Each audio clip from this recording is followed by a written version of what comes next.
prito natin. Bangus. Pritong bangus. Welcome to LuvLiNes.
Ayan na yung prito natin.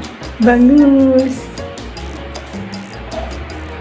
Pritong bangus. And kakagatan ko na lang yan ng kamatis.